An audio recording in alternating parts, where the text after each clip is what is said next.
Vamos falar sobre uma história de máscara. Quem não teve na sua vida uma máscara? E o carnaval? O carnaval só é interessante porque nos dá essa sensação de angustioso imprevisto. Francamente, toda a gente tem a sua história de carnaval deliciosa, macabra ou cheia de luxúrias. Ah, todos ardiam por saber a aventura de Heitor.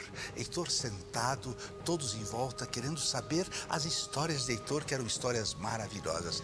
É uma aventura alegre, indagou Maria. É suja? Pavorosa, ao menos, pavorosa. Foi de dia? Claro que não, foi pela madrugada. Mas, homem de Deus, conta, suplicava Anatólio. Heitor contou. Não há quem não saia no carnaval disposto ao excesso, disposto aos transportes de carne.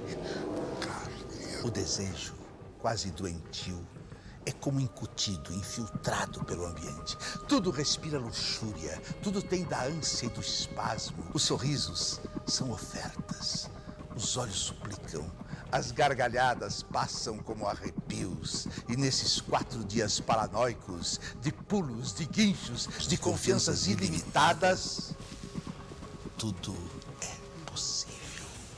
Tudo. Heitor continuou. Está claro que este ano eu organizei uma partida com 4 ou 5 atrizes e 4 ou 5 companheiros. Eu não me sentia com coragem de ficar só como um trapo de volúpia e de prazer na cidade. O grupo era o meu salva-vidas. No primeiro dia, no sábado, nós andamos de automóvel a percorrer os bailes. Era divertidíssimo e ao 5º clube estávamos todos excitados. Enfim, a gente conseguia realizar o maior desejo. Acanalhar-se, enlamear-se bem. E de repente, eu senti que se roçava em mim, gordinho e apetecível, um bebê de tarlatana rosa.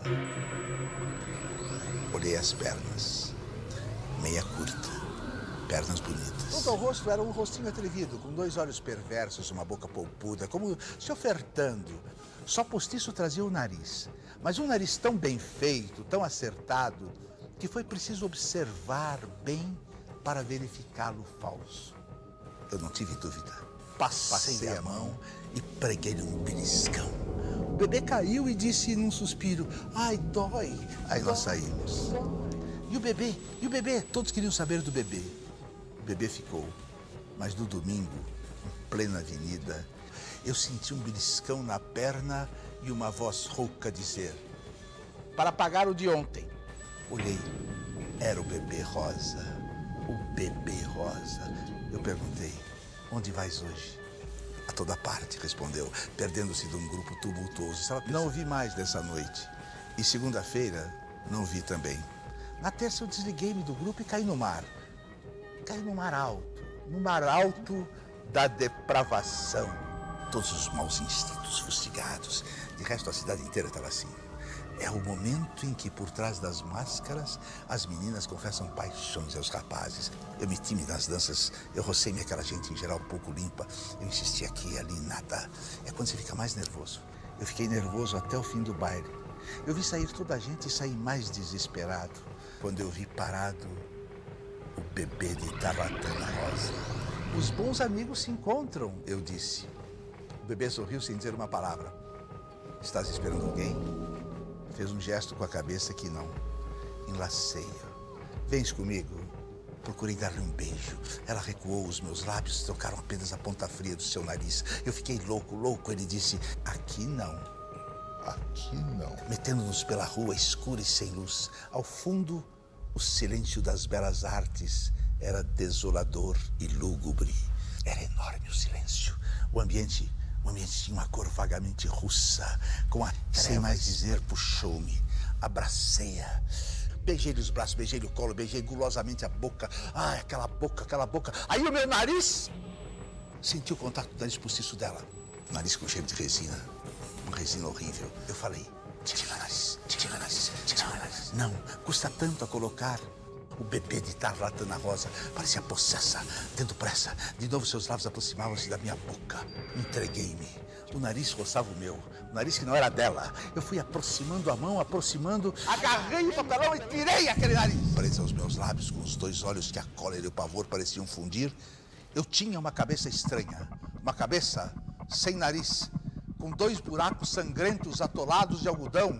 Uma cabeça que era alucinadamente uma caveira com carne. O bebê de tarlatana rosa, meus amigos. O bebê de tarlatana rosa. O bebê de tarlatana rosa emborcada no chão com a caveira voltada para mim.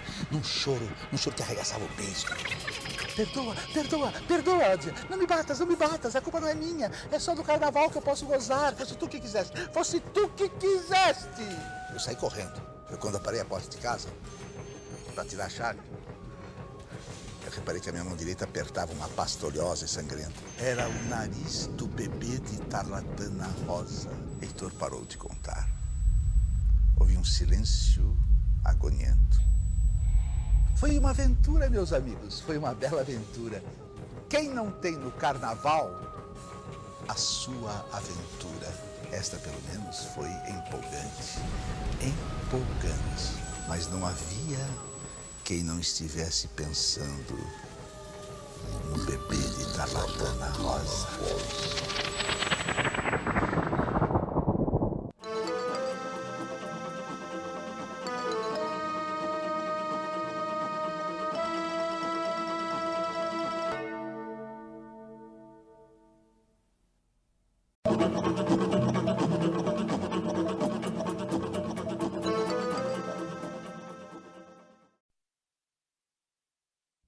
Ela entrou na ponta dos pés, tirou os sapatos para subir a escada. O terceiro degrau rangia.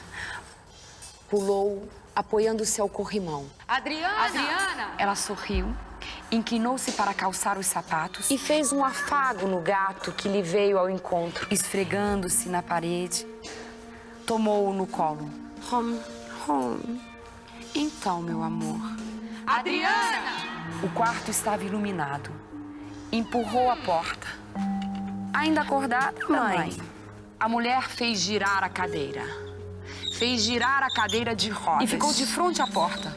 Os olhos empapuçados reduziram-se a 2 riscos pretos. Precisava ser também na véspera do casamento? Precisava ser na véspera. Repetiu, agarrando-se aos braços da cadeira de rodas. Precisava.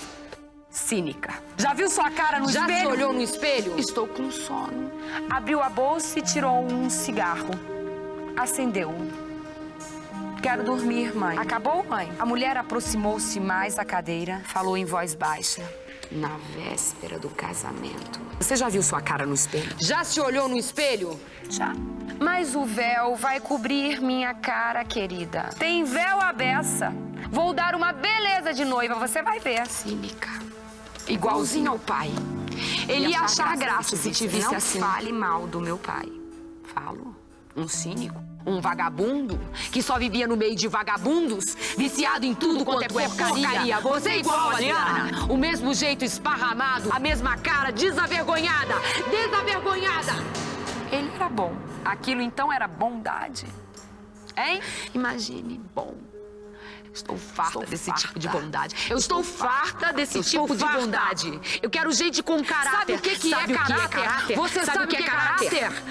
É o que ele nunca teve. É o que você não tem. Na véspera ou no dia seguinte, que diferença faz? Faz. A mulher fungou num sorriso. Sacudiu-se na cadeira. Já? Às vezes nem acredito. Uma filha assim. Assim como? Sou ótima, mãe. Uma ótima menina? É o que todo mundo diz. Por que não se casa com ele, hein? Por que não se casa com ele, Adriana? Por quê? Com ele quem?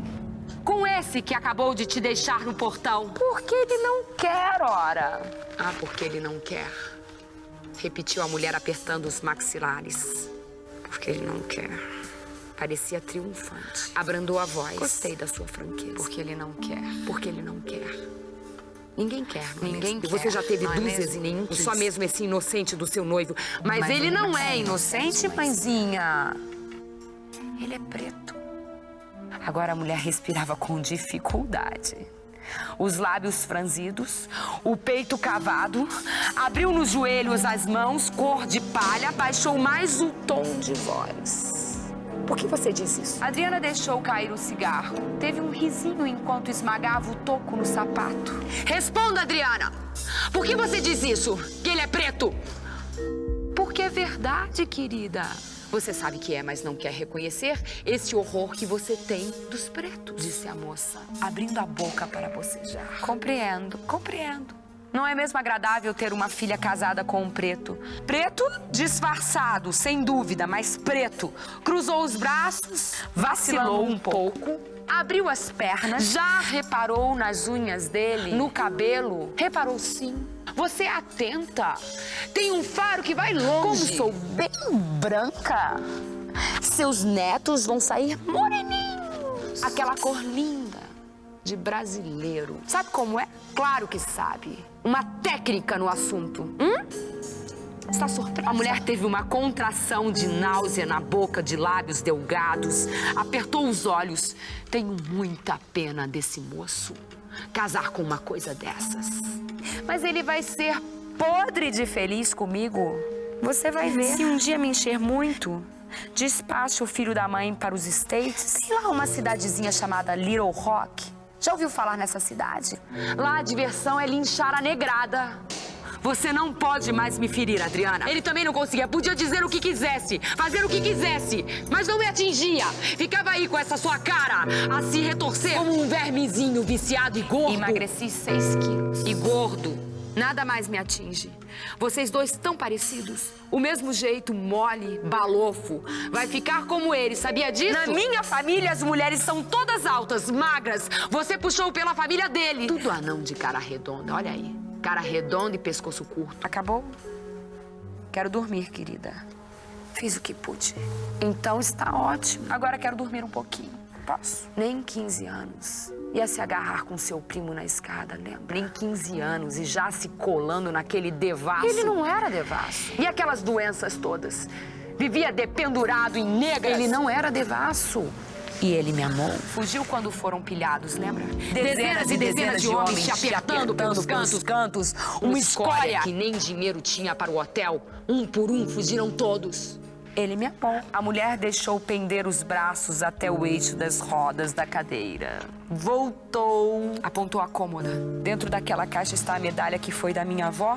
Passou depois para minha mãe. Nós 3 casamos com ela. Acrescentou, recostando a cabeça no espaldar da cadeira. Cerrou os olhos. Você se casa amanhã, não? Hoje já é dia. Leva a medalha, Adriana. É sua. Quando sua filha se casar, será da sua filha. Só espero que não enegreça no seu pescoço. E estendeu a mão, esboçando um gesto delicado de despedida. E agora assuma da minha frente. Adriana abriu a pequena caixa de charão. No fundo negro, luzia a medalha. Fechou-a na mão e foi saindo a arrastar os pés. O gato veio ao seu encontro. E no mesmo ritmo, entraram ambos silenciosos e lerdos no quarto. O vestido de noiva estava estendido na cama. Vamos dormir, Romy. Anoiteceu de novo. Ah, mas em cima do meu vestido, hein? Seu sacana, disse puxando o gato enroladinho em meio ao véu. Arrepanhou furiosamente o véu para sufocar os soluços. Atirou longe os sapatos, encolheu-se e esfregou o véu nos olhos borrados de rímel. Agora, as lágrimas corriam mais limpas, mais espaçadas. E abriu a mão. Ficou olhando a medalha. Sorriu para a medalha. Sorriu para a medalha. Sorriu para o gato. Quer um presente? Perguntou, levantando-se com esforço. Começou a rir. Uma fita.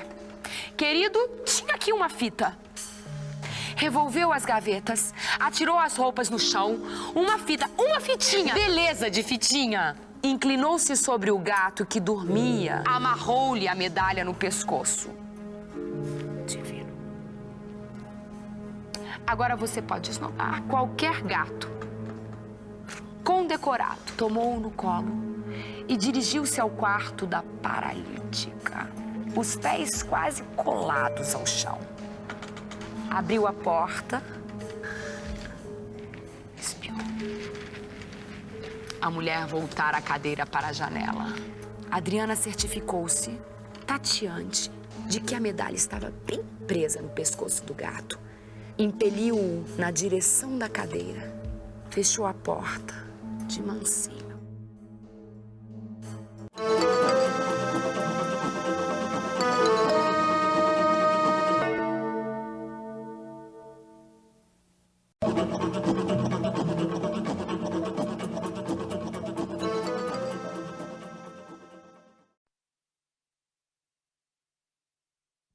A loja de antiguidades tinha o cheiro de marca de sacristia, com seus panos embolorados, livros comidos de traça. Com as pontas dos dedos, o homem tocou numa pilha de quadros. Uma mariposa levantou o voo e foi chocar-se contra uma imagem de mãos decepadas. Bonita imagem, ele disse. A velha ouviu, tirou um grampo do coque, limpou a unha do polegar, tornou a enfiar o grampo no cabelo. É um São Francisco. Ele então voltou-se lentamente para a tapeçaria que tomava toda a parede no fundo da loja. Aproximou-se mais. A velha aproximou-se também. Eu já vi que o senhor se interessa mesmo por isso. Pena que esteja nesse estado. O homem estendeu a mão até a tapeçaria, mas não chegou a tocá-la. Parece que está mais nítida. Nítida? Repetiu a velha, pondo os óculos. Nítida como? As cores estão mais vivas. A senhora passou alguma coisa nela? A velha encarou e baixou o olhar evasivo para a imagem de mãos decepadas. O homem estava tão pálido e perplexo quanto a imagem. Não passei nada, imagine. Por que é que o senhor pergunta? Eu notei uma diferença. Sabe, meu senhor, eu não passei nada. Essa tapeçaria não aguenta mais leve escova. O senhor não vê? Eu acho que é a poeira que está sustentando o tecido, acrescentou, tirando novamente o grampo da cabeça. Foi um desconhecido que trouxe, precisava muito de dinheiro. Eu disse que o pano estava por demais estragado, que era difícil encontrar um comprador, mas ele insistiu tanto, eu preguei na parede e ficou. Já faz anos isso, tal moço nunca mais apareceu. Isso é extraordinário. A velha não sabia agora se eu me referia à tapeçaria ou ao caso que acabaram de lhe contar. Encolheu os ombros, voltou a limpar as unhas com o grampo. Eu poderia vendê-la, mas eu quero ser franca. Acho que não vale mesmo a pena. Na hora que se pregar, é capaz de cair em pedaços. O homem acendeu um cigarro. A sua mão tremia. Em que tempo, meu Deus? Em que tempo eu teria assistido essa mesma cena? Era uma caçada. No primeiro plano estava o caçador de arco retesado, apontando por uma touceira espessa. Num plano mais profundo, o segundo caçador espreitava por entre as árvores do bosque. Mas esta era apenas uma vaga silhueta, cujo rosto se reduzira a um esmaecido contorno poderoso, absoluto. Era o primeiro caçador. A barba violenta, um bolo de serpente, os músculos tensos, à espera que a caça levantasse para então desferir-lhe a seta. O homem respirava com esforço. Vagou o olhar pela tapeçaria que tinha cor esverdeada no céu de tempestade, envenenando o tom verde musgo do tecido. Destacavam-se manchas de um negro violáceo e que pareciam escorrer da folhagem. A touceira na qual a caça estava escondida. Olha, eu não sei o que tem, sabe? Não sei o que houve, mas tinha qualquer efeito. O tempo estava devorando o pano. Parece que hoje está tudo mais próximo, disse o homem em voz baixa. É como se não está diferente. A velha apertou um pouco os olhos. Tirou os óculos, voltou a pô-los. Eu não vejo diferença nenhuma. Ontem não podia se ver se ele tinha ou não disparado a seta. Que seta? O senhor está vendo alguma seta? Aquele pontinho branco ali no arco. A velha suspirou. Esse não é um buraco de traça? Olha aí, a parede está aparecendo, essas traças dão cabo de tudo. O homem deixou cair do cigarro. Ele conhecia esse bosque. Ele conhecia esse caçador, esse céu. Ele conhecia tudo tão bem, mas tão bem, que quase sentia nas narinas o perfume dos eucaliptos. Quase sentia morder-lhe a pele o frio úmido da madrugada. Ele percorrera aquela mesma vereda. Ele aspirava aquele mesmo vapor. O caçador de barba encaracolada parecia sorrir perversamente. Teria sido esse caçador ou o companheiro lá adiante, o homem sem cara espiando por entre as árvores. Um personagem de tapeçaria. Mas qual? Ele fixou a touceira onde a caça estava escondida. Folhas, silêncio, folhas empastadas na sombra. Atrás das folhas, pressentia o vulto arquejante da caça. Compadeceu-se daquele ser em pânico. Estava à espera de uma oportunidade para prosseguir fugindo. Tão próximo estava a morte. O mais leve movimento que fizesse. E a seta implacável? A velha não a distinguira. Ninguém poderia distinguir a seta reduzida a um pontinho carcomido. Era mais pálido do que um grão de pó em suspensão no ar. Enxugando o suor do queixo no dorso da mão, o homem deu alguns passos. Vinha-lhe agora uma certa paz. Agora que sabia ter feito parte da caçada. Mas essa era uma paz sem vida. Impregnada das mesmas manchas traiçoeiras da folhagem. Cerrou os olhos. E se tivesse sido o pintor que fez o quadro? Mas eu detesto caçada. Porque tenho que estar aí dentro. Tava com náusea. Era uma hipótese, ele podia ter visto o quadro talvez no original. A caçada não passava de uma ficção. Antes do aproveitamento da tapeçaria, murmurou, enxugando os vãos dos dedos no lenço. Atirou a cabeça para trás como se puxasse pelos cabelos. Não ficara do lado de fora, mas lá dentro, encravado no cenário. Por tudo parecia mais nítido que na véspera, porque as coisas estavam mais fortes apesar da penumbra. Por quê? Porque esse fascínio que se desprendia da paisagem vinha agora sim, vigoroso, rejuvenescido. Ele saiu de cabeça baixa, as mãos cerradas no fundo dos bolsos, parou meio ofegante na esquina. Ele sentiu o corpo moído, as pálpebras pesadas. E se ele fosse dormir? Mas sabia que não poderia dormir. Desde já sentia insônia. Levantou a gola do paletó, Era real esse frio. Mas que é? Ou era a lembrança do frio da tapeçaria? Puta, que loucura. Eu não estou louco. Eu não estou louco. Vagou pelas ruas. Entrou no cinema, saiu em seguida. E quando deu de acordo de si, estava diante da loja de antiguidades. O nariz atachado da vitrina, tentando vislumbrar a tapeçaria lá no fundo. Quando chegou em casa, atirou-se de bruços na cama. Ficou de olhos escancarados, fundidos na escuridão. Aquela voz da velha. Ela parecia vir de dentro do travesseiro. Uma voz sem corpo. Metida em chinelas de lã. Que seta? Não tô vendo seta nenhuma. Misturando-se à voz, veio vindo o murmurejo das traças em meio de risadinhas. O algodão abafava as risadas que se entrelaçaram numa rede esverdinhada compacta. Apertando-se num tecido com manchas que escorreram até o limite da tarja. Meu Deus do céu, sou eu o caçador. Ele acordou com o próprio grito que se estendeu dentro da madrugada. Enxugou o rosto molhado de suor. Ah, aquele calor, aquele frio, enrolou-se nos lençóis. E se ele fosse o artesão que trabalhou na tapeçaria? Podia revê-la tão nítida, tão próxima que se estendesse a mão, ele despertaria a folhagem. Fechou os punhos. Haveria de destruir. Não era verdade que além daquele trapo detestável, havia alguma coisa a mais. Não, tudo não passava de um retângulo de pano sustentado pela poeira. Bastava soprá-la. Encontrou a velha na porta da lógica. Sorriu irônica. Hoje o senhor madrugou. A senhora deve estar estranhando, mas... Já não estranho mais nada. Pode entrar. O senhor conhece o caminho? Conheço o caminho. Seguindo por entre os móveis, parou. Dilatou as narinas. E aquele cheiro de folhagem e terra, de onde vinha aquele cheiro? Porque a loja foi ficando embaçada, distante, imensa, real. Só a tapeçaria a se alastrar sorrateiramente pelo chão, pelo teto. Engolindo tudo com as suas manchas esverdinhadas.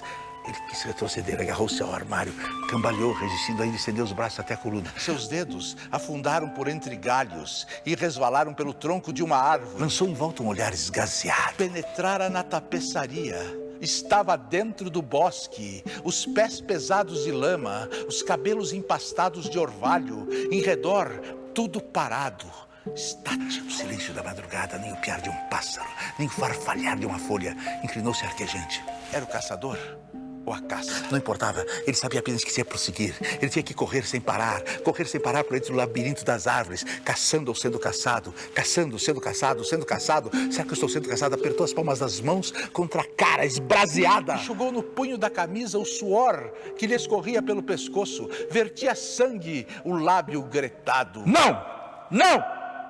Ele gritou ao mergulhar numa touceira. Ele ouviu o assobio da seta varando a folhagem. Gemeu, a tombar de joelhos. Tentou ainda agarrar-se à tapeçaria. As mãos apertando fortemente o coração.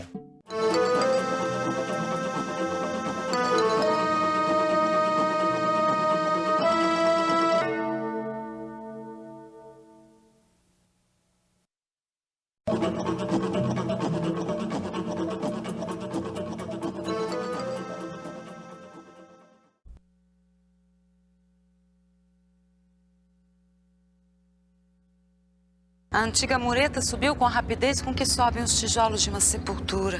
As setas dos portões cresceram, apontadas para o céu, e só não se perderam no espaço porque a laje do primeiro andar do sobrado as conteve, com determinação. Uma guarita se instalou na calçada entre as árvores moribundas e a entrada dos automóveis, vigiando o cimentado, que antes da reforma era um jardim ingênuo de copos de leite e rosas vermelhas. As janelas de cima dão contra vontade para a rua. A rua, envergando grades de puro aço, com vãos que mal permitiriam a passagem de um gato esguio. A casa antigamente singela só não se transformou num bunker total de segurança máxima, porque permanecia vulnerável à queda dos aviões, Do jeito que as coisas iam, aos bombardeios aéreos, de que mais cedo ou mais tarde o crime lançará a mão. O patrimônio da família, o medo, estava provisoriamente a salvo. Medo de ladrões, dos sequestradores, estupradores, medo dos ventos, medo das enchentes, dos miseráveis, dos poderosos, dos fiscais, medo do terror, dos traficantes, dos negros, dos nordestinos, medo dos maloqueiros, da favela, dos cobradores, dos pregadores, fanáticos, dos motoboys que fumam maconha, dos ônibus lotados que despencam pela rua. Medo da liberdade, medo da morte, medo da vida, medo do outro. Apesar de já inexpugnável, a fortaleza carecia de ainda mais. Era preciso assegurar-se da confiabilidade dos guariteiros. Assim, a família instituiu o uso doméstico do crachá. Todos os novos residentes, pai, mãe, avó, tio-avô, filho, 2 filhas, nora e genro, deveriam portá-lo no peito, cabendo ao guariteiro liberar a entrada somente aos que cumprissem a norma. De início, as mulheres da casa questionaram a real eficácia do método e protestaram contra o anúncio de que haveria também crachás para os visitantes, o que condenaria ao fim o gosto da filha mais nova, de 15 anos, vista em casa como perigosamente distraída em receber amigas da escola. Mas tiveram de covar-se à evidência. Só assim se poderia verificar se eram mesmo cumpridores os responsáveis, os guariteiros. Sem crachá, ninguém entra, nem o dono, por mais inconfundível que seja aos olhos dos seus servidores. Decidiu-se ainda pela obrigatoriedade de os guariteiros preencherem relatórios diários, enumerando horários de saída, entradas e, numa coluna de ocorrências extraordinárias, a passagem de terceiros, como carteiros, entregadores de jornais, mendigos e outras pessoas vistas com suspeita. Quem sabe se não estaria ali se esboçando o crime hediondo de um sequestro? O crescimento vertiginoso desse tipo de evento nas estatísticas determinava a preferência da família por carros populares, os únicos capazes de não chamar a atenção dos criminosos a spray. Mas como bastasse um único descuido para pôr tudo a perder, resolveu-se elidir os riscos, providenciando-se a blindagem da frota familiar de Uno Mille. No mês seguinte, decidiu-se instalar uma câmera de vídeo voltada para os portões. Evoluiu-se para um sistema completo de captação de imagens e de sons, ocultando-se microcâmeras e microfones nos pontos do lar considerados estratégicos. Também feminina foi a primeira resistência a esse avanço. Quando a filha mais nova de 15 anos, vista em casa como perigosamente distraída, esqueceu-se da vigilância eletrônica e masturbando-se, foi surpreendida pela câmera instalada na despensa. Por não saber como abordar o assunto, o pai fingiu não ter visto nada e transferiu o fardo para a mãe.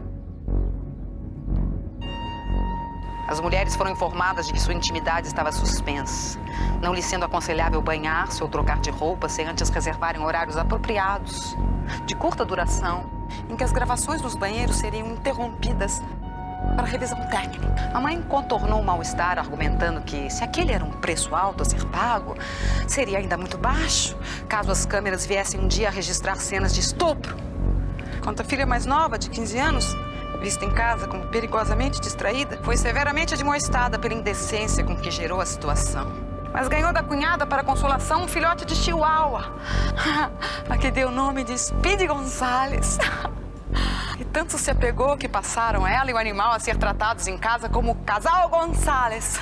O sistema de segurança era agora comprovadamente perfeito. Mas se algo falhasse, foi necessário reforçar a defesa com pitbulls amestrados, Goebbels e Goering, como penúltima instância. Sim, porque havia ainda uma última instância. Metralhadores de cano curto, Kalashnikov, adquiridas a um contrabandista para armar a família contra as terríveis consequências de um porre, de um surto de loucura, ou mesmo da traição do segurança nordestino de plantão. A traição do segurança nordestino de plantão! A lógica imperava mais uma vez. Para enfrentar o pior inimigo, só mesmo com a mais poderosa arma do pior inimigo. O recebimento de pizza 2 vezes por semana mereceu o nome de Operação Marguerita 1. Temos repetido depois como 2, 3, 4. Consistia na distribuição dos homens da família em pontos recônditos da casa, à espreita, com suas Kalashnikov em punho, prontas para disparar, escondendo-se o pai atrás da janela do sótão com uma granada na mão, de onde poderia observar o entorno, a rua, e contra-atacar se necessário. Enquanto o mulherio se postava em alerta na sala de jantar, empunhando talheres pontiagudos, especialmente afiados para a ocasião, com que decepariam os vilões acuados, os dedos ou a mão, com o que mais fosse preciso. Tio avô recebia a entrega pelo vão da jaula, de portões.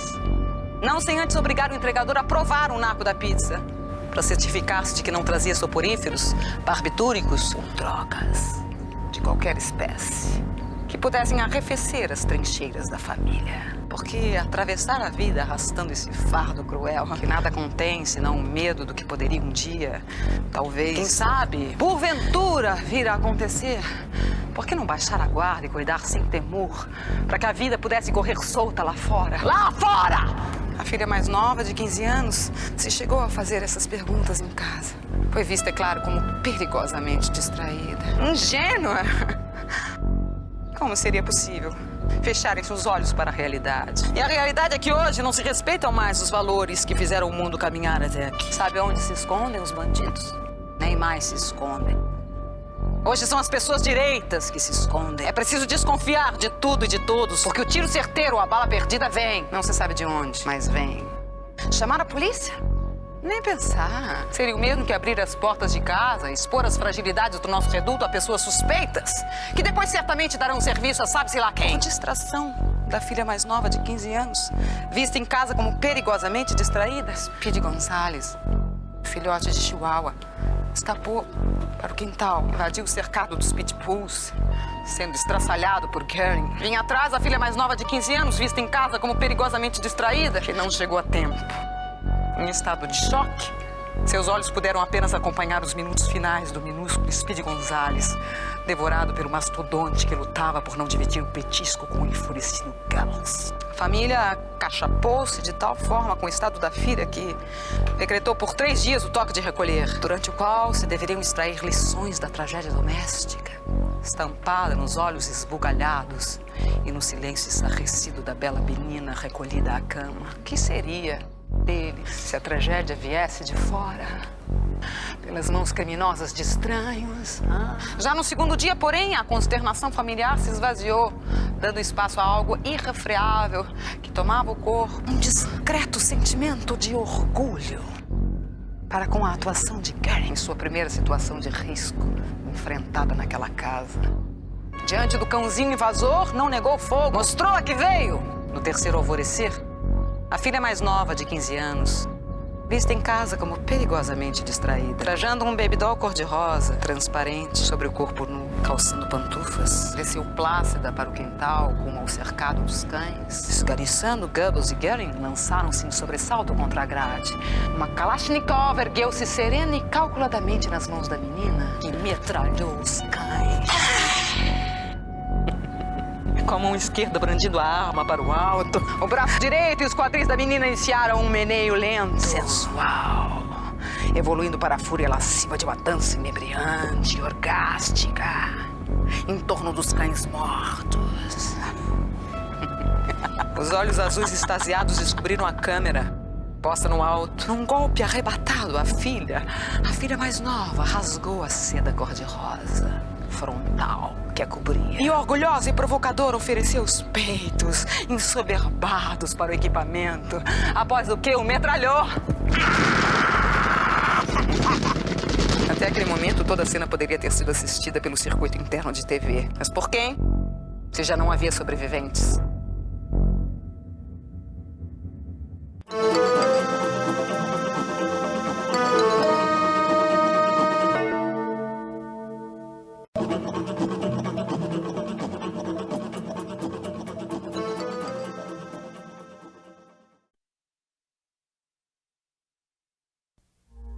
O que precede é a ação do pensamento analítico, atuante sobre todas as coisas vistas, para as quais a maioria das pessoas não dá ao todo, ou mesmo ao detalhe, nenhuma oportunidade de raciocínio. Não é por morbidez, como podem pensar apressadamente os que não me conhecem. Há anos tenho o hábito de refugiar-me no cemitério quando sou atropelado por problemas de ordem pessoal. Quando meu espírito pede silêncio absoluto. E nada mais silencioso que um cemitério, mesmo que esteja ele plantado no ponto mais movimentado do trânsito. As vozes não entram, os gritos, as buzinadas impacientes, o ronco dos motores esbarram em seus muros e caem pulverizados nas calçadas. Até mesmo a sombra do eco dos passos dos visitantes não aparece. No cemitério não há obstáculos ao pensamento à procura de ordenação. Mas não vou ao cemitério para meditar sobre a morte. Isso faço diariamente. O ambiente de um cemitério possui qualquer coisa especial em seu silêncio que só a necessidade de uma paz especial explica. Já quase à porta, depois dos meus costumeiros retiros, ouvi um homem na rua chamar por alguém. Vocês aí, pode descarregar, tô com pressa. Surgiram 2 funcionários do cemitério e tiraram do carro negro um caixão que foi depositado sobre uma carreta. Eu parei e observei a cena. Um caixão miserável, tão miserável que nem fechadura tinha. O tampo não se adaptava corretamente ao caixão. E pela fresta notei que o morto era um homem aparentando 30 anos. Percebi que não tinha acompanhantes, nenhum familiar. O morto estava tão só na sua última caminhada que resolvi figurar como amiga desconhecida. E acompanhei a carreta. E no fim de uma extensa aleia parou e dela foi retirado o caixão. Nesse instante o caixão desengonçou-se, a tampa abriu-se e eu notei que o morto esquelético tinha os olhos desmesuradamente abertos e a boca escancarada. Teria morrido querendo ver algo fora dos sofrimentos ou querendo gritar contra o massacre da vida. Sua roupa era velha, suja, amarrotada. Seguia o enterro, enquanto os funcionários subiam a encosta íngreme, entre palavras de irritação contra o morto que os obrigava a galgar caminhos difíceis sob um sol escaldante. Consegui saber de quem se tratava. O indigente, ou melhor, um sentenciado, respondeu um deles. Morrera tuberculoso e na sua longa doença jamais recebera visita de um familiar ou de um simples conhecido. Fora apenas protegido pela lei, que o encarcerara por vários anos, de acordo com as provas apresentadas por pessoas que não o conheciam, mas o condenaram por um fato: roubo de alimentos. Senti com estranheza a motivação do roubo: alimento. Depois de jogado com desprezo no fundo da sepultura, os 2 funcionários cobriram-no de terra como se escondessem um monte de lixo. Enquanto cumpriam a sua tarefa, riam e contavam piadas próprias ao ambiente de um botequim. Pedi que não rissem, não maltratassem, não desrespeitassem o morto. Era um homem, havia sido uma criança, havia sido um adolescente, tinha dado alegrias a alguém e certamente amado alguém. Os funcionários olharam-me com um espanto e um certo ar de desafio. A senhora o conhecia? Sim, da mesma forma que conheço vocês agora. Apenas o conheço como morto e a vocês como futuros mortos. Respeitem-no, como se vocês próprios o fizessem às suas pessoas. Mas era um ladrão. Isso invalida o respeito a um corpo humano sem vida, caminho da podridão. Qual de vocês não roubou alguma coisa de alguém? Alguma alegria que fosse. Não teria ele sido vítima da autoridade, aquela baseada no poder de se fazer acreditar? Vocês acabam de dizer que ele era um ladrão de comida. Não era, pois, um ladrão, e sim um faminto. Mas por que não trabalhava para sustentar-se? Era um homem moço. Mas vocês também afirmaram que, de acordo com a papeleta, que era um inválido desde menino. Era um órfão, como diz o escrito no documento. Quem na sociedade atual aceita um inválido para qualquer tarefa mínima? Quem aceita um homem com os pulmões furados pela tuberculose? Que preocupação têm os governos com as criaturas marcadas por uma deformidade física? Entre esmolar e furtar um punhado de comida, preferiu o último. Talvez por achar que era um direito intransferível do seu estômago. Não furtava todos os dias e só se apossava de pedaços de queijo, pão e frutas baratas quando sentia o estômago indisciplinado. Foi a sua natural reação contra a sociedade que o abandonara em todas as circunstâncias. Só teve o amparo da lei, que decidiu condená-lo à prisão. Sua longa permanência na penitenciária não foi em consequência de um crime de morte, mas dos reclamos inadiáveis de seu estômago. Não cometeu outra espécie de falta, mas foi julgado e condenado como reincidente, como malfeitor. Mas é claro que tinha que reincidir no furto de alimento. O estômago não é uma estação do ano que aparece uma vez em 365 dias. Mas foi condenado a anos de prisão como malfeitor por invadir a propriedade alheia, as quitandas. E foi a lei que o julgou. E não nós 2, humildes funcionários do cemitério. Apenas cumprimos o dever de enterrá-lo. O resto foi problema dele com a justiça. Descia a encosta com a alma perturbada. Quem o teria defendido? Quais as pessoas que o haviam condenado? Quem tinha dado seu voto a favor do infeliz que furtara para acalmar o estômago? A maioria certamente prevaleceu na condenação. E o juiz, com a sua autoridade, com seu poder de se fazer acreditar, o condenara por não habituar-se a sofrer fome. Em verdade, o que são documentos comprobatórios feitos por alguém que não conhecia o culpado?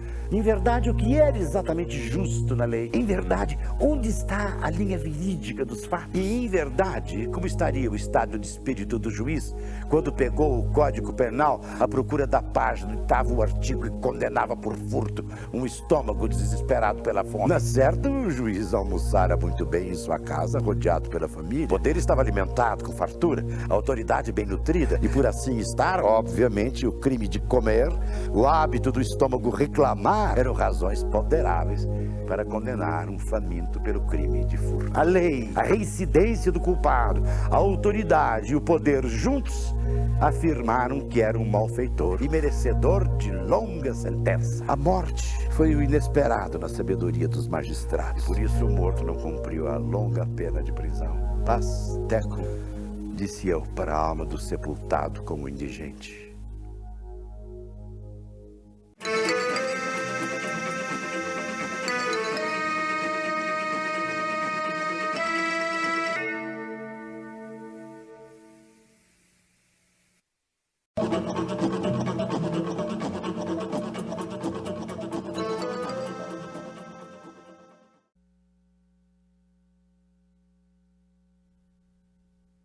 Ele tirolês, ela odalisca.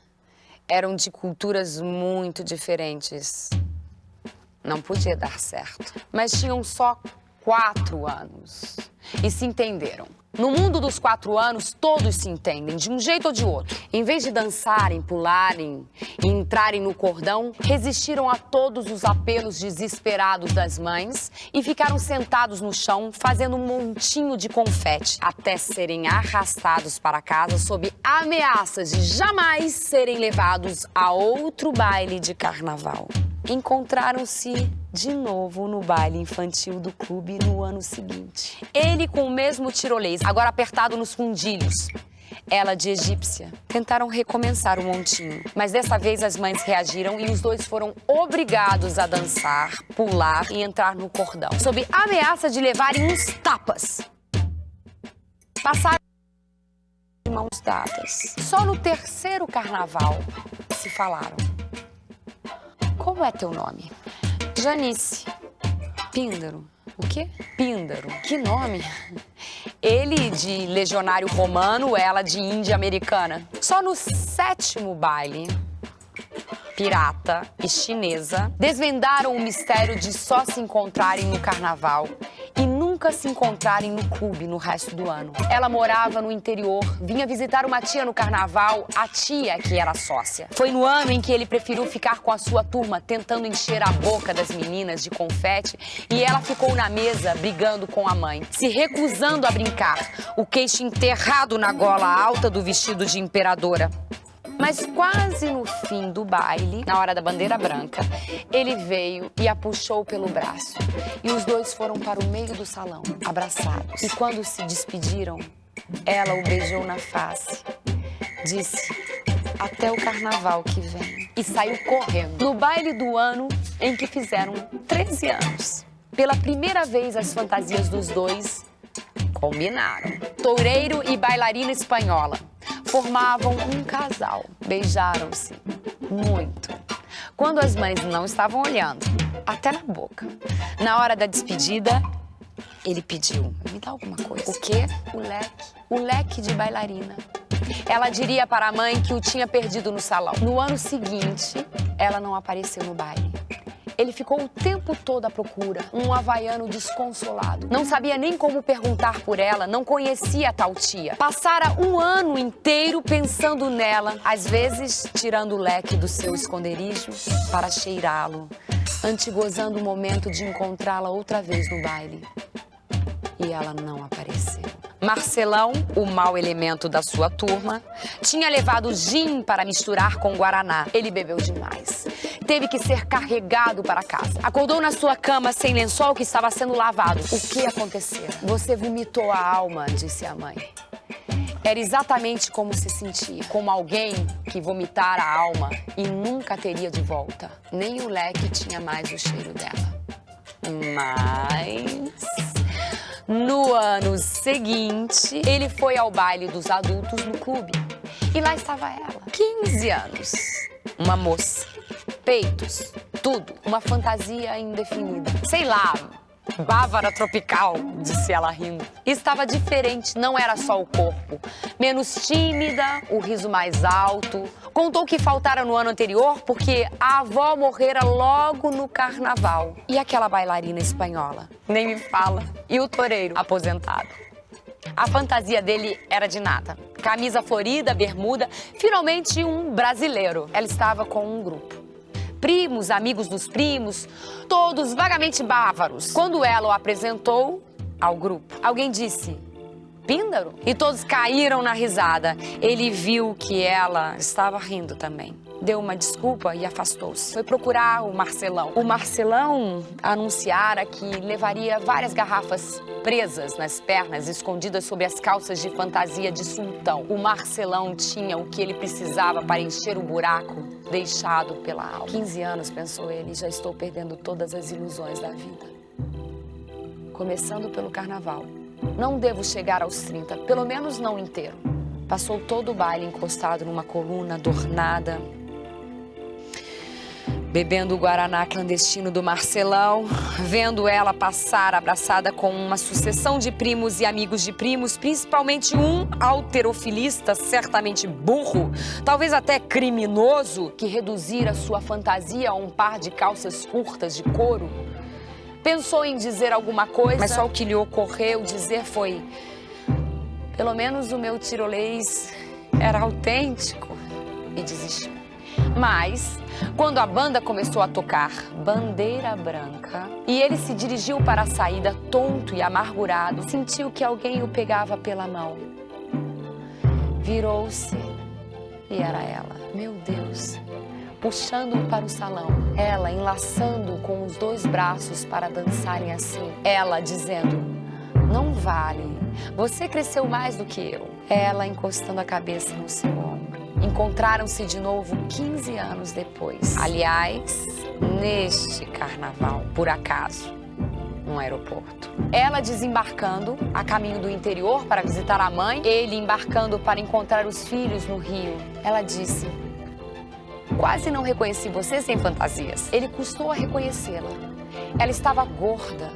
Nunca reconheceria, muito menos de bailarina espanhola. A última coisa que ele lhe dissera fora: preciso te dizer uma coisa. E ela dissera: no carnaval que vem. E no carnaval seguinte, ela não aparecera. Ela nunca mais aparecera.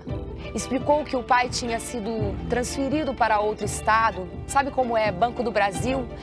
E como ela não tinha o endereço dele, como não sabia nem o sobrenome dele, mesmo não teria onde tomar nota na fantasia de falsa bávara. O que você ia me dizer no outro carnaval? Perguntou ela. Esqueci. Os dois casaram, mas ele já se separou. Os filhos dele moram no Rio com a mãe. Ela, o marido e a filha moram em Curitiba. O marido também é do Banco do Brasil. E a todas essas ele pensando: digo ou não digo que aquele foi o momento mais feliz da minha vida? Bandeira branca, a cabeça dela no meu ombro, e que todo o resto da minha vida será apenas o resto da minha vida. E ela pensando: como é mesmo o nome dele? Péricles. Será Péricles? Digo ou não digo que não cheguei mesmo inteiro aos 30 e que ainda tenho leque? Ela, Petrarco, Pôncio, Ptolomeu?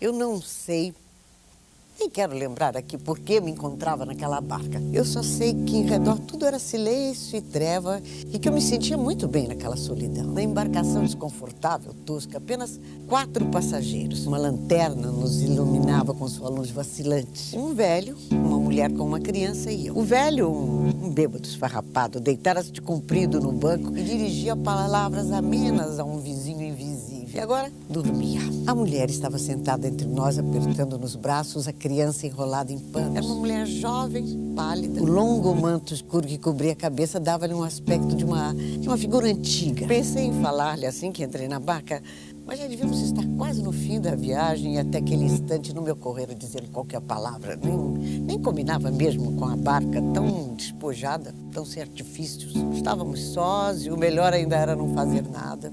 Não dizer nada, apenas olhar o sulco negro que a embarcação fazia no rio. Debrucei-me na grade de madeira carcomida, acendi um cigarro e ali estávamos os 4 silenciosos como mortos num antigo barco de mortos, deslizando na escuridão. Contudo, estávamos vivos. E era Natal. A caixa de fósforos escapou das mãos e quase resvalou para o rio. Agachei para apanhá-la, sentindo então alguns respingos no rosto. Inclinei-me mais até mergulhar as pontas dos dedos na água. Tão gelada, estranhei, enxugando a mão. Mas de manhã é quente. Voltei para a mulher que embalava a criança e me observava com um meio sorriso. Sentei-me no banco ao seu lado. Tinha belos olhos claros, extraordinariamente brilhantes. Reparei nas suas roupas, pobres, roupas poídas, revestidas de uma certa dignidade. De manhã esse rio é quente, insistiu ela me encarando. Quente e verde.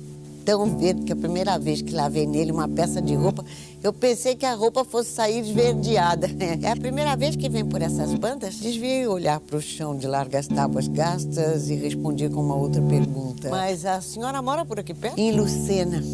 Já tomei essas barcas não sei quantas vezes, mas não esperava que justamente hoje... A criança agitou-se choramingando, a mulher apertou-a mais contra o peito, cobriu-lhe a cabeça com um chale e pôs-se a niná-la com um brando movimento de balanço. Suas mãos destacavam-se exaltadas sobre o chale preto, mas o rosto era tranquilo. Seu filho?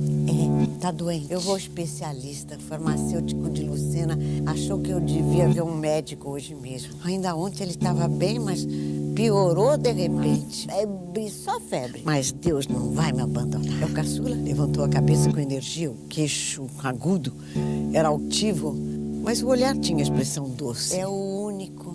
O meu primeiro morreu o ano passado. Subiu no muro, estava brincando de mágico, quando de repente avisou, vou voar! E atirou-se. A queda não foi grande, não. O muro não era alto, mas caiu de tal jeito. Tinha um pouco mais de 4 anos. Joguei o cigarro na direção do rio e o toco bateu na grade, voltou e veio rolando aceso pelo chão. Alcancei com a ponta do sapato e fiquei a esfregá-lo devagar. Era preciso desviar o assunto para aquele filho que estava ali, doente, embora, mas vivo. E esse, que idade tem, vai completar 1 ano. E no outro tom, inclinando a cabeça para o ombro, era um menino tão alegre. Tinha verdadeira mania com mágica. Claro que não saía nada, né? Mas era muito engraçado. A última mágica que fez foi perfeita. Vou voar, disse abrindo os braços e voou. Levantei-me. Eu queria ficar só naquela noite, sem lembrança, sem piedade, sem os laços, os tais laços humanos. Consegui evitá-los até aquele instante, mas agora não tinha força para rompê-los. Seu marido está à sua espera? Meu marido me abandonou. Sentei-me.